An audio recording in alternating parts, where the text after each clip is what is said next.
this whole situation to Val Cooper. And essentially, and this is why I want to touch on here a little bit today. Essentially, his story is basically like, look, we're going to use white guilt to garner sympathy and then at the same time turn it completely to do exactly what we wanted. And again, the parallels that are what is happening or what is happening in a post-Trump, in a Trump post-Trump world are very, very similar. Because essentially what they have done, it was like, and I'll use this as the example. There's a good political here for like 5 minutes. So take George Floyd, where it was something that was so outrageous that everybody saw that you couldn't turn it. Like there was nobody could get a real firm grasp on like, well, okay, well, yeah, but you couldn't but it because it was literally in your face, for 6 minutes and 16 seconds or whatever it was. Like that was it. Like everybody knew that was bad. And so there was sympathy that was garnered for that for Black people. And there were all these things that were done, which were really not things that Black people asked for. It was, could y'all stop killing us? That would be great. No more Uncle Ben, no more Aunt Jemima, no more like all this performative type bullshit. No more, blackface episode. Like, you know what I'm saying? Like all these types of things. Okay, yeah, that's well and fine and good.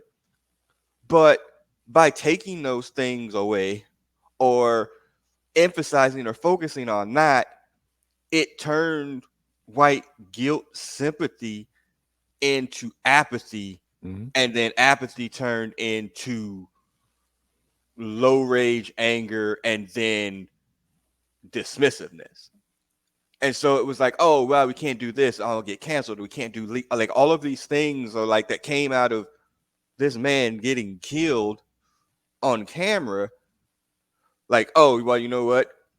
These DIE programs, CRT, like all of these things. And it turned that white sympathy and apathy into anger.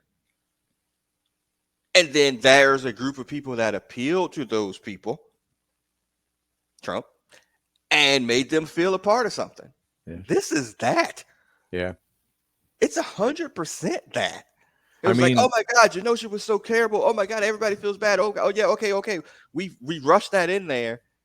And then the things that came out of that, like, hey, wait a second, they're being treated as equals. I didn't really want that. And the psychology applies on other things too, like, the original support and just like we watched what was going on in Ukraine for like when and now it's like, oh, y'all still doing that? Yeah. I mean, that's still going on. Yeah. Yeah. I mean, I don't think I don't think it's everyone that takes this ride. Right. And everyone doesn't go from white guilt to apathy to let's join up, let's become sentinels. Right. But it's like you subdue the people that aren't susceptible to that, so that they're not upset for the people that are susceptible to it when they do rise up. Yeah. It's a winning formula. Yeah. And if you could go back and like you can always find like old comics where like you'll read stuff and you're like, this sounds like a Trump speech. Right. Oh, because it sounds like, the Nazis or whatever. Like that's, comics have reckoned like that. Number one, this script isn't new, right? But it just plays out in different forms of technology now. But like the basic psychological pieces of it are unchanged and still very, very dangerous. Yes, and now like what? Dang, like we turn this thing now out of hate the mutants, or whether it be mutants or immigrants or blacks or whatever, and now we're in the dial-up chat rooms that they quote on here, as opposed to we don't have dial-up anymore. Yeah. Where they were able to get into these rooms and meet with like-minded people that love to hate. It's like, man, you appeal to humans like scaredness, like appeal to them, like make them fear everything, caravans, whatever it is, like they're taking your jobs, affirmative action. Like we appeal to that. And like, what? That appeals to me because I am like this minority person that I believe to be or going to be. You know what? I will put myself in a bat and take some techno-organic viruses and fight these motherfuckers off. Like that. It's that from A to Z. It seems like a lot, but it really isn't. Yeah. Yeah. Like and he got them there. Like this is almost a Zemo-like plot in the Avengers movies.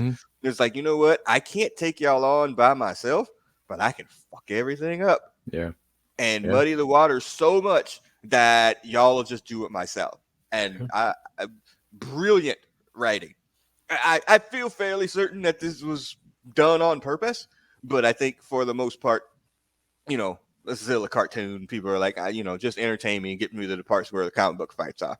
Right. And speaking of that,